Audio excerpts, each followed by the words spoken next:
From the greatest sounds of all time to the most inspiring messages ever written. Head out on the highway. Here are 13 groundbreaking 60s songs that gave birth to hard rock, starting with an all-time fan favorite at number 13, You Really Got Me. This song was an anthem born not from a plan, but from a gut feeling.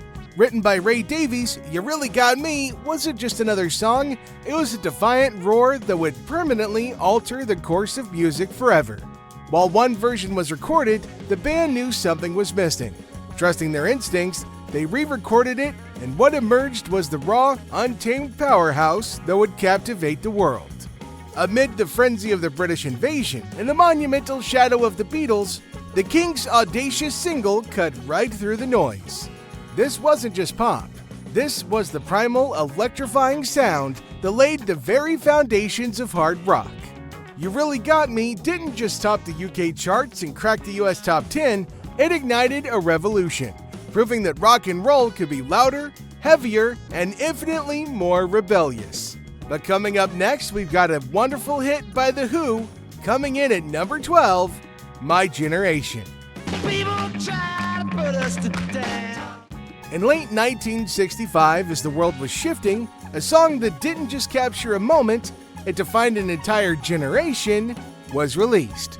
My Generation by The Who was an anthem of defiance, a rebellious declaration for every teenager feeling drastically misunderstood.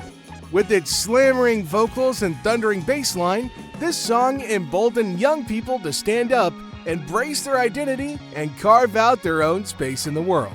This electrifying burst of energy and rebellion didn't just become The Who's signature song, it became a blueprint for the future of music as we know it. The song's raw, unapologetic spirit laid the essential groundwork for the garage rock and punk movements that would follow, proving that music could be a powerful, chaotic force for change. But as amazing as this song was, it's got nothing on number 11, The Purple Haze. In the seismic year of 1967, a new era dawned, ushered in by an electrifying anthem that would forever etch its mark into music history. From Jimi Hendrix and his Experience, a track emerged that was more than just a song. It was a sonic revolution. Born in the creative crucible of London's Delaney Studios, Purple Haze was a vibrant, hallucinatory masterpiece destined for immortality. This was no mere album cut.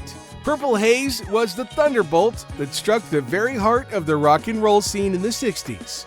Its searing guitar riffs and mind-bending solos forged the very DNA of hard rock that we hear today. When the single dropped on March 17th in the UK and June 19th in North America, backed by iconic B-sides like 51st Anniversary and The Wind Cries Mary, it wasn't just a release, it was a tectonic shift. It was the moment the world first felt the full exhilarating force of Jimi Hendrix, and music would never be the same again. Talking about music never being the same, coming in at number 10, It's Not Unusual. A beautiful spark was lit in the mid-1960s, a flash of musical defiance that would forever change the course of music. Tom Jones, a force of nature with a voice that could both thunder and caress, was met with one rebellious Caroline. I'm talking about Radio Caroline. This rebel station saw the fire in Jones's eyes and the undeniable power of his song, It's Not Unusual, and they gave it a home. Then came the moment of ultimate victory. On March 13, 1965, this magnificent track didn't just chart, it conquered, seizing the number 1 spot in the UK. The song became a testament to the pure, unadulterated talent and the rebellious spirit of those who dared to play. But Dusty Springfield had a different tale to tell in her song at number 9, Son of a Preacher Man. There was a preacher's son when his daddy would visit. Dusty's legendary song was born from an unexpected twist of fate. Written by the talented but unpopular duo of John Hurley and Ronnie Wilkins for the Queen of Soul Aretha Franklin, who rejected it. While recording her iconic 1968 Atlantic debut in Memphis, The British blue-eyed soul sensation Dusty Springfield and her producer Jerry Wexler heard the song and knew that they had to have it. Springfield's soulful rendition transformed the track into a cultural phenomenon, forever imprinting its melody on the hearts of millions. But what about our next song at number 8, The Real Thing? Come and see the real thing coming. In 1969, the young Russell Morris, fresh out of the Melbourne pop band, stepped into a studio with a vision. At just 18 years old, he recorded what would become his first solo single, a track that would change the course of Australian music forever. The Real Thing, written by singer Johnny Young and produced by the legendary Ian Molly Meldrum. With a stroke of genius, Meldrum transformed the song into a studio masterpiece that defied convention. The recording itself was a work of art, layered with instruments, vocals, and sound effects on Australia's first 8-track tape recorder.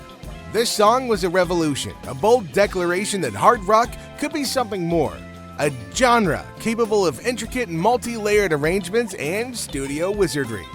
If you thought this was the real deal, what about number 7, Suspicious Minds? Back in 1968, a spark of musical genius ignited in the songwriter Mark James, who wrote the timeless anthem, Suspicious Minds. With a hopeful heart, he released it himself, but the world wasn't quite ready for its raw power. It stumbled, but destiny intervened when the king himself, Elvis Presley, was given the track. What happened next was a seismic shift in music history. In a legendary recording session on January 23, 1969, Elvis and producer Chips Moman took James's song and infused it with an electrifying energy. They didn't just re-record it, they reimagined it. The song exploded onto the scene, launching to the top of Billboard Hot 100 and becoming one of Elvis's most iconic hits. Suspicious Minds was a dynamic fusion of rock and soul that paved the way for the powerful sound of hard rock. But what Van Morrison did changed the soul of hard rock forever with number 6, Brown Eyed Girl. It's hard to imagine a time before the opening rolls of Brown Eyed Girl, a song that has become a permanent fixture in the soundtrack of our lives. And yet, the road to its iconic making was uncertain. Originally titled Brown Skin Girl, Van was forced to change the name and lyrics by his record label, Bang Records. Brown Eyed Girl was a monumental force that shaped the landscape of hard rock. It reached number 10 on the Billboard Hot 100 and has since become one of the most played songs in history, with over 10 million US radio airplays alone. It's a timeless anthem that transported the world to a place of nostalgia, proving that some songs are simply too powerful to be contained. If you thought that was powerful, you might just change your mind. Coming in at number 5, Born to Be Wild. From the very first roar, Steppenwolf's Born to Be Wild didn't just break new ground, it became the anthem for a generation seeking freedom. While many of its modern-day replicas focused on what they were running from, this song was a defiant declaration of what they were running toward. Beyond that, it's a sonic expression of liberation, with a gritty, distorted guitar riff that was ahead of its time, a sound that would lay the very foundation of hard rock. But its true power lies in its unparalleled positive attitude. It was the first song to Christian the movement with the legendary phrase heavy metal, and it forever solidified its place as a cornerstone of rock and roll history. Moving on to number 4 on our list, Time of the Season. From the ashes of a band's despair, a legendary song was born. The Zombies, heartbroken by a lack of commercial success, had already disbanded when their masterpiece, Time of the Season, was finally released. With its haunting, ethereal vocals and an iconic bass line that seemed to pulse with a life of its own, the song defied the odds and captivated the public. It was a triumph born from a struggle. Against all expectations, this track became an enduring classic, proving that true artistry sometimes needs time for the world to catch up. The Zombies may have split, but their legacy was forever sealed by the magic of a song that arrived just in the nick of time.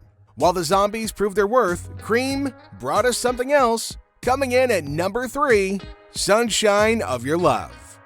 Sunshine. sunshine of your.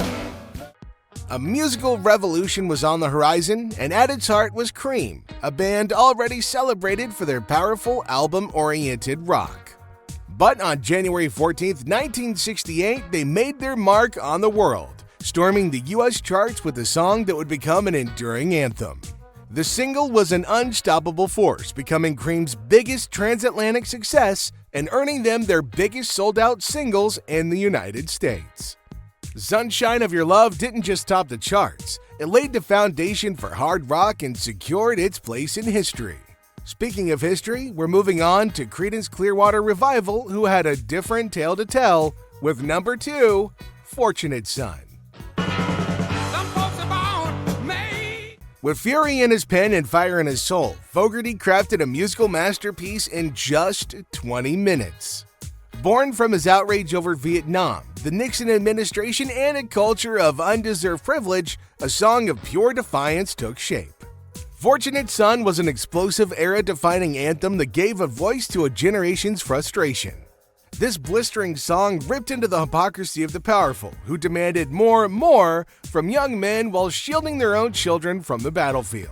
Fogerty's words were a lightning strike, forever cementing his song's place as a timeless cry against injustice and the ultimate blueprint for protest anthems. But the Rolling Stones, as they always do, had a bit of a different direction. Coming in at number 1, it's I Can't Get No Satisfaction.